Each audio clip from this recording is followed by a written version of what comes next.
O mangá começa e a primeira coisa que vemos é uma cerimônia de noivado, onde um jovem casal faz um juramento para manter a pureza, a dedicação, o amor e o respeito mútuo. A garota é Sophie Marvel, a filha mais velha do conde da família Marvel do reino de Bulan, enquanto o rapaz é Glaris Mizel, do reino de Everend. Ambos juram cumprir suas promessas e, com isso, o Papa anuncia o reconhecimento oficial do noivado deles em nome de Deus. Ele encerra a cerimônia com uma oração para que essa união finalmente apague os ressentimentos deixados pela horrível guerra de 20 anos e leve a uma verdadeira reconciliação entre as duas nações. Quando o casal caminha de volta junto, a multidão explode em aplausos e os recebe calorosamente. No entanto, apesar da atmosfera alegre, Sophie parece hesitante sobre o que pode acontecer a seguir por causa desse noivado. Glaris a tranquiliza gentilmente, dizendo que jurou amá-la independentemente de como o noivado aconteceu, e promete fazer tudo ao seu alcance para mantê-la feliz. Suas palavras aliviam um pouco a tensão no rosto de Sophie. Mesmo assim, parece que os problemas não vão desaparecer tão cedo. No momento em que a porta se abre, um jovem entra no local, olhando para o casal com um sorriso ameaçador. Mais tarde, em uma sala escondida, o mesmo jovem se aproxima e abraça Sophie calorosamente. Enquanto Sophie continua lutando contra os pensamentos caóticos que passam por sua mente, ela acaba cedendo. O jovem é o príncipe herdeiro de Everend, alguém por quem Sophie secretamente é apaixonada.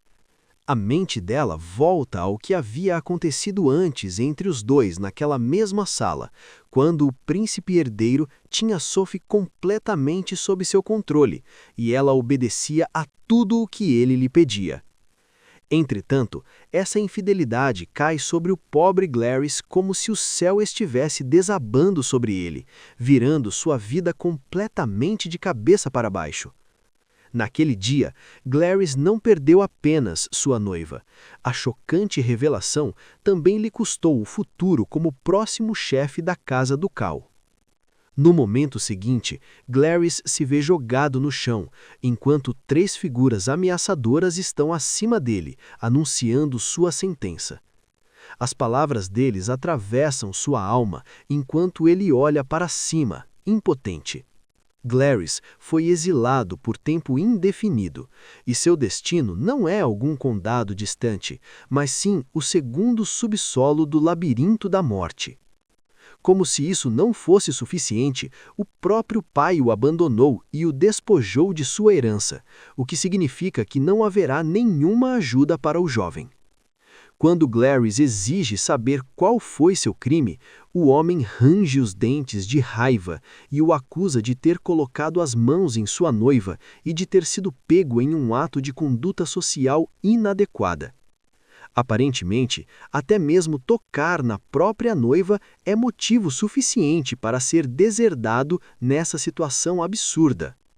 Glaris rejeita firmemente as acusações, mas seus protestos não têm peso algum. O homem continua explicando que foi o nobre príncipe herdeiro quem salvou a nobre dama de Glaris, que agora está sendo retratado como nada mais do que um demônio. A cruel ironia é que Glaris não pode se defender. Qualquer coisa que o príncipe herdeiro disser será automaticamente aceita como verdade, simplesmente por vir da autoridade real. Furioso, Glaris explode de raiva e declara que nunca aceitará esse absurdo. Ele acusa abertamente a família real de ter fabricado toda a história contra ele e jura que os levará à justiça e provará sua inocência para o mundo. O homem que está diante dele apenas zomba e diz para ele tentar, se conseguir, mas antes terá que sobreviver ao segundo subsolo do labirinto da morte. O lugar é ainda mais assustador do que o próprio nome sugere. Esqueletos estão espalhados por toda parte e apenas a atmosfera já parece sufocante. A punição pode ser chamada de exílio, mas não demora para Glarys perceber que, na verdade, não passa de uma sentença de morte disfarçada com palavras suaves. Essa masmorra fica na região nordeste do reino e é conhecida como a masmorra mais perigosa de toda a Terra. Sua dificuldade é considerada de nível mundial e ninguém jamais conseguiu completá-la. Também existe um antigo mito de que, em algum lugar nas profundezas da masmorra, dorme um poder misterioso capaz de conceder uma força inimaginável. Muitos aventureiros já tentaram alcançá-lo, mas as chances de um grupo inteiro voltar vivo são praticamente zero. Nem em seus sonhos mais loucos, Glarys imaginou que seria jogado nessa masmorra, e ainda por cima sem nenhuma arma. No momento, ele não passa de um alvo completamente indefeso. Ele está aterrorizado, destruído e com o coração partido. Sophie o traiu da pior maneira possível. Mesmo que o noivado deles tivesse sido arranjado, ele ainda havia aprendido a amá-la sinceramente. Entanto, agora os sorrisos nos olhos dela e seus gestos gentis o fazem se perguntar se tudo não passou de uma mentira. Nesse momento, Glarys toma uma decisão. Ele não morrerá tão facilmente. Ele precisa sobreviver, não apenas para levar o príncipe herdeiro e seus seguidores à justiça, mas também para cumprir o juramento que fez anteriormente. Usando magia, ele consegue romper a corda que prendia suas mãos atrás das costas. Ele sabe que precisa subir pelos andares da masmorra para alcançar a superfície. Porém, cada nível é dito ser tão grande quanto uma cidade inteira. Vagando sem rumo, ele apenas acabaria morrendo de fome, e um Glarys exausto se tornaria a refeição perfeita para os monstros que espreitam no labirinto.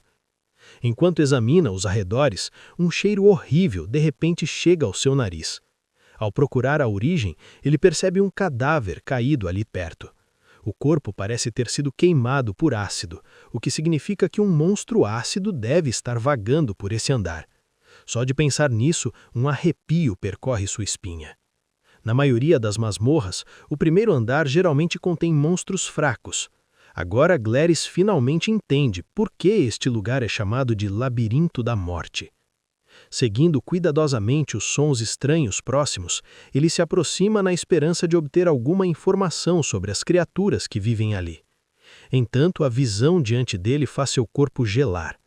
Diante dele está um enorme slime gigante, cheio de fluido ácido verde brilhante, capaz de transformar humanos ou monstros em cinza em um instante. É um tipo especial de criatura que cobre o próprio corpo com uma camada de ácido, tornando quase impossível atacá-la. Mesmo entre monstros, criaturas como essa são temidas por sua própria espécie.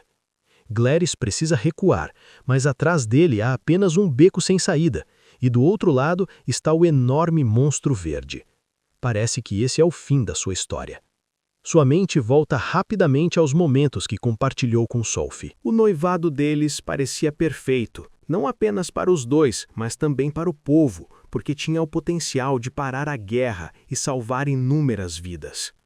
Ele até havia jurado que um dia apoiaria a administração nas sombras e ajudaria a construir um país onde todos pudessem viver com segurança. Essas lembranças e as promessas que ele fez no passado dão uma força repentina às suas mãos e ele golpeia o slime com sua espada. No entanto, a lâmina simplesmente escorrega pelo corpo da criatura, provando que ataques físicos são inúteis contra ela.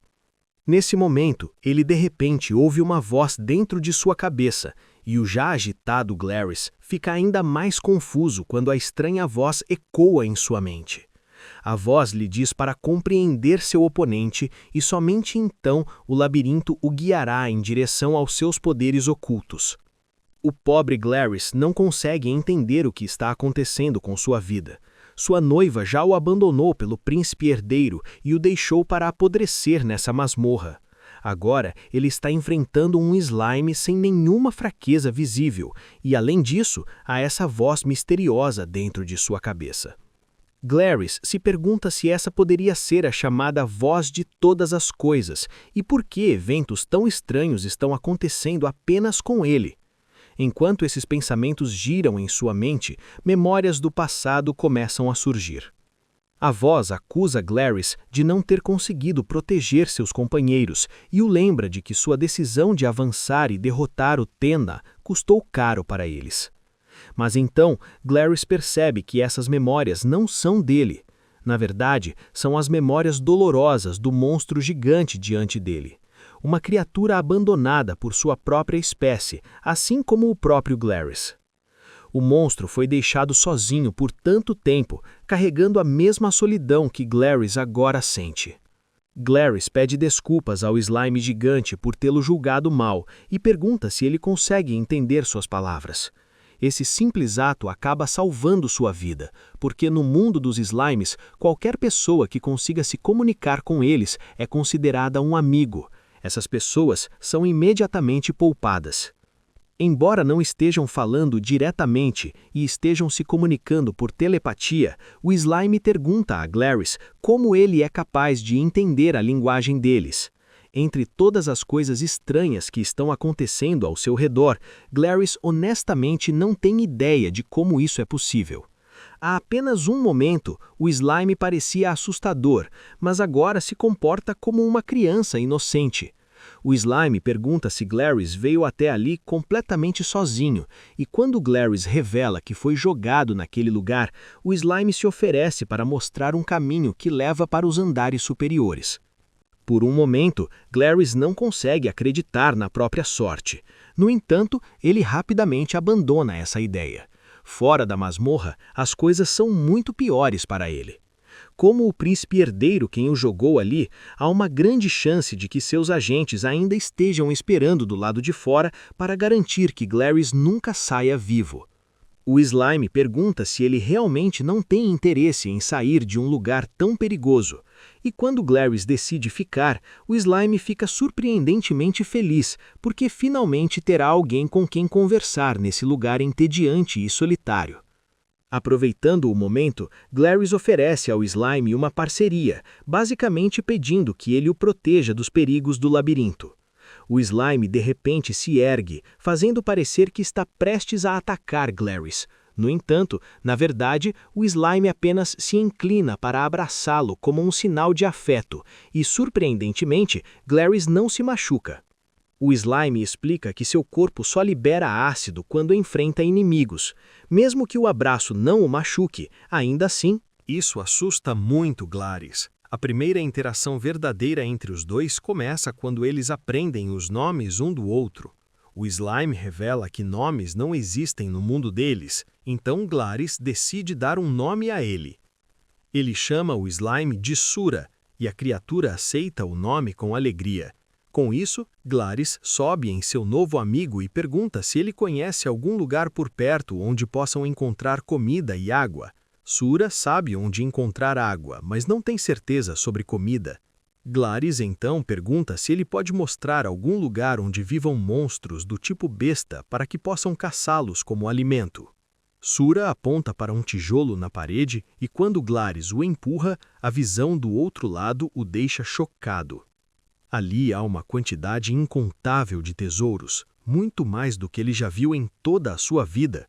Glaris fica extremamente feliz, pensando que poderá não apenas comprar comida com esse tesouro, mas também usá-lo para aumentar sua riqueza quando finalmente sair do labirinto. O pobre rapaz não percebe que o lugar na verdade está cheio de armadilhas. No entanto, Sura é forte o suficiente para suportar qualquer armadilha e se oferece para entrar e trazer o que Glaris desejar. Enquanto Glaris se preocupa que Sura possa se machucar, Sura atravessa a sala com facilidade. Mas o pobre Glaris não sabe que suas expectativas estão prestes a desmoronar. Dentro das caixas não há moedas de ouro e prata, mas monstros. É nesse momento que Glaris percebe que consegue entender a linguagem dos monstros desse labirinto, não apenas Sura, mas também os outros monstros. Ele se lembra de ter aprendido que mímicos são monstros com os quais até caçadores de alto nível têm dificuldade em lidar. Porém, para Sura, eles não passam de um simples golpe. Como ele consegue entender a linguagem dos monstros, Glaris começa a acreditar que não terá muitos inimigos naquele lugar. No entanto, ele pensa isso em voz alta, e Sura rapidamente o lembra de que consegue ouvir tudo o que ele está falando. Depois de lidarem com os mímicos, Glaris mal pode esperar para ver o que há dentro das caixas e pede ansiosamente para Sura abrir os tesouros em algum lugar seguro. Sura convida Glaris para ir até o seu próprio lugar, e Glaris não tem problema em segui-lo, já que Sura pode lhe oferecer tudo o que ele precisa: abrigo, segurança e comida. Sura vive em uma câmara com água limpa e espaço suficiente para que a criatura gigante se mova confortavelmente. Tudo o que ele precisa para viver é água, e aquela sala possui um suprimento infinito de água limpa. Agora que Glaris se acomodou e grande parte de sua ansiedade desapareceu, ele pede a Sura que fique de vigia enquanto ele tira um cochilo. Sura gentilmente envolve Glaris com seu corpo para protegê-lo do frio. A vida pode ser estranha às vezes. Chegar a esse lugar encheu Glaris de medo e pensamentos sombrios. Ele acreditava que aquele seria o pior dia de sua já miserável vida. No entanto, conhecer Sura mudou completamente as coisas para ele. Com esses pensamentos em mente, ele lentamente adormece, imaginando o que sua noiva pensaria se o visse abrindo caixas de tesouro dentro de um labirinto. No dia seguinte, os dois amigos caminham pelos corredores do labirinto enquanto caçam coelhos monstros para se alimentar. Os tiros de Glaris são tão precisos que Sura não consegue deixar de perguntar se ele já foi um caçador de monstros. Glaris responde que apenas caçou animais nas florestas antes e não tem experiência real caçando monstros. Logo, os dois voltam para o seu lugar porque Glaris está faminto e ansioso para comer a sua caça. Mais cedo naquele dia, eles tinham procurado entre os restos de aventureiros caídos para encontrar qualquer coisa útil e conseguiram recolher alguns materiais, além de um arco. Mesmo assim, Glaris ainda não se considera um caçador profissional. Glaris começa a limpar os coelhos e mostra a Sura como a comida é preparada na terra, começando pela limpeza do animal até cortar a carne de forma simples para cozinhar. Glaris começa a se acostumar com a vida dentro da masmorra, e no momento, ele mal pode esperar pela colheita das batatas. Ele encontrou as sementes em um baú de tesouro, junto com uma pedra mágica que funciona como o sol e fornece a luz essencial necessária para cultivar vegetais. A pessoa que deixou o manual escreveu cuidadosamente tudo sobre como transformar as sementes em comida de verdade. O cheiro da comida sendo preparada também atrai outros animais da masmorra, mas felizmente nenhum deles pode entrar no santuário sem a permissão de Sura. Isso acontece por causa das pedras especiais que eles encontraram no tesouro. Glaris estrangula um javali e o arrasta para dentro, mas desta vez eles decidem cozinhá-lo de forma diferente. Glaris espalha sal sobre a carne e a deixa secar. Sua habilidade na cozinha é tão impressionante que até Sura não consegue evitar perguntar como um jovem como ele sabe tanto sobre preparar comida. Glaris acredita que isso se deve aos aventureiros que perderam a vida na masmorra. Dos restos deles, ele encontrou temperos, utensílios e outros itens úteis. Depois de virar e cozinhar a carne cuidadosamente por um tempo, a refeição finalmente fica pronta. Embora possa não ser a refeição mais nutritiva, ainda é muito melhor do que passar fome. Depois de terminarem de comer, Sura pergunta o que Glaris pretende fazer em seguida. Glaris pede que Sura o guie pela área porque ele quer mapear os arredores. Mesmo que tecnicamente ele não precise de um mapa com Sura ao seu lado, Glaris tem algo maior em mente. Mapas desse lugar quase não existem, e ele sabe que poderiam ser vendidos por mais do que ouro. Enquanto exploram a área, Sura de repente ouve uma voz próxima. Parece algo não humano arrastando seu corpo ferido pelo chão. Para a surpresa deles, trata-se de um velho aventureiro humano, que fica aterrorizado ao ver um slime verde. Entretanto, Glaris rapidamente garante que Sura não vai atacá-lo, porque Sura é seu companheiro, e os aventureiros também não devem machucá-lo. O velho sofreu ferimentos graves e logo desmaia diante de Glaris. Glaris olha mais de perto e percebe que se os ferimentos não forem tratados rapidamente, o homem pode morrer por perda de sangue. Entretanto, salvá-lo exigiria usar as ervas preciosas que Glaris tem guardado para si mesmo. Se ele as usar no velho, ficará sem ervas para salvar a própria vida. Glaris não quer hesitar, mas Sura acredita que a escolha mais sensata seria matar o aventureiro ou deixá-lo morrer por causa dos ferimentos. Afinal, eles estão no labirinto da morte, e o próprio Glaris foi traído por sua própria espécie. Tanto ele quanto Sura já sofreram traição do seu próprio povo. Mesmo assim, Glaris se encontra em uma situação difícil. Ele não quer deixar o homem morrer sem ajuda. Mas se salvar o aventureiro e permitir que ele saia da masmorra, isso revelará o segredo de que Glaris ainda está vivo. A notícia pode eventualmente chegar ao príncipe herdeiro, o mesmo homem que o abandonou ali para apodrecer. Mesmo com todos esses medos em sua mente, Glaris ainda quer permanecer humano, uma pessoa bondosa que ajuda os outros. Então ele decide carregar o homem ferido de volta ao santuário. Sura não consegue deixar de admirar a bondade de Glaris, e essa compaixão lentamente também tem tornado Sura mais bondoso.